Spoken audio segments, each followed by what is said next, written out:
So yesterday I decided to take my family out to eat to one of our favorite restaurants because I wanted us to get out the house. And so I'm like, let's go to our favorite hibachi restaurant.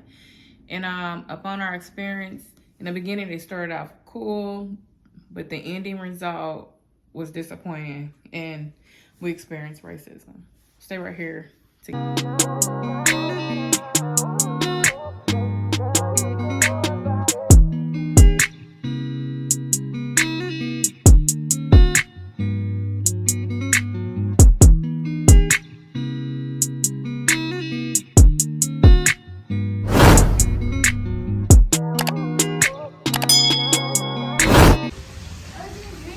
Some wabashi, or it's called wabashi, but hibachi.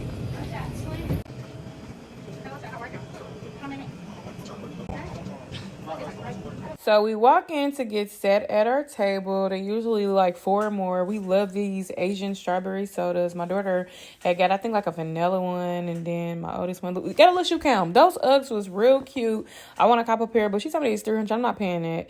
Anyway, she was telling me she was going to bless me. This is my second oldest daughter, but didn't want to be seen on camera. And then the youngest daughter was talking about she wanted to upgrade on her phone, and she just got an iPhone 2 months ago. How do you crack the front screen and you crack the back screen? And she hasn't generated any dollars from this phone. I've been trying to put her on game to show her how she can make money, but you know how kids are. Okay, we still going to work on it because we got to get money from that phone.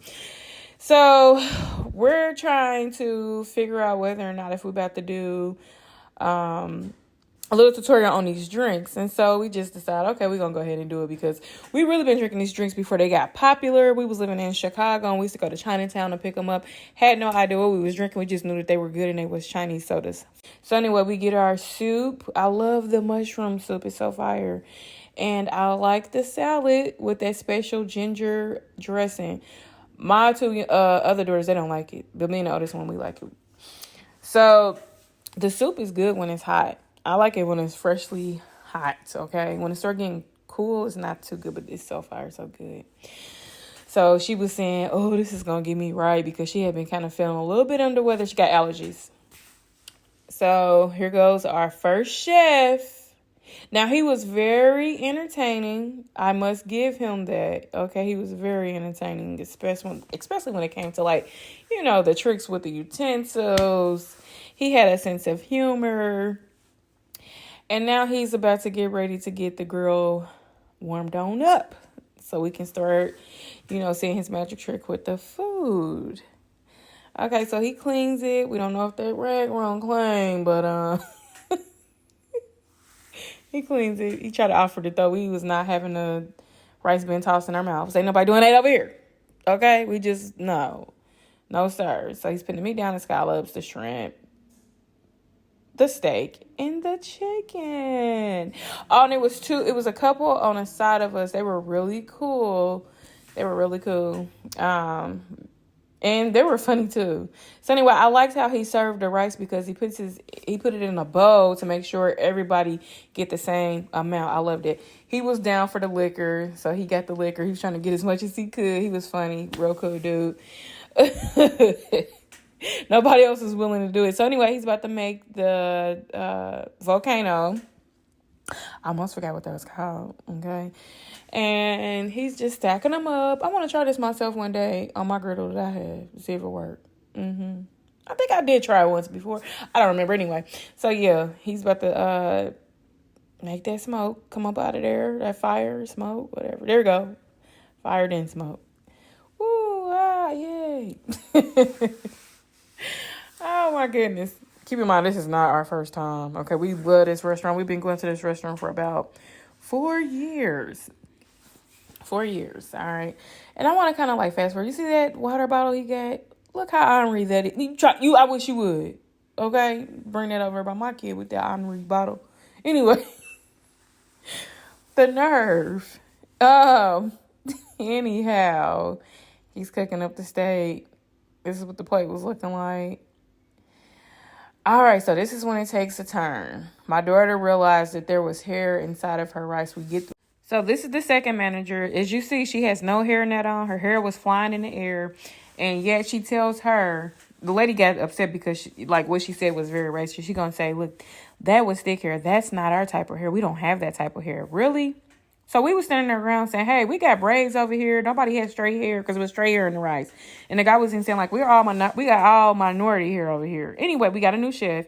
He did good. And the food actually ended up tasting better. We out. We done. My daughter's tired. My daughter tells her, I was recording you while you were sleeping. Watch this. She gonna roll her eyes. She's mad. But stomach was on full anyway. So I didn't get a video of what the lady said because I didn't know until after she had told us. But when the lady was telling her like, hey, we need all our food, redone. I don't know what was in the hair.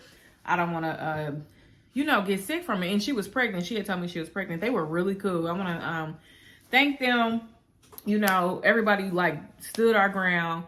And then they was just like super cool. And basically what the manager told her, she was like, no, someone put that hair in there. It was put in there. The hair is thick. And then she goes like this to her in front of our face.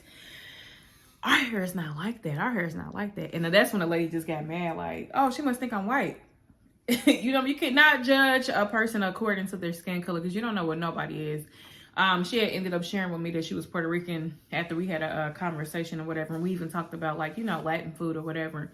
But it sickened me because I have been going to this restaurant for 4 years, taking my family, taking friends when they come from out of town, celebrating birthdays at the restaurant.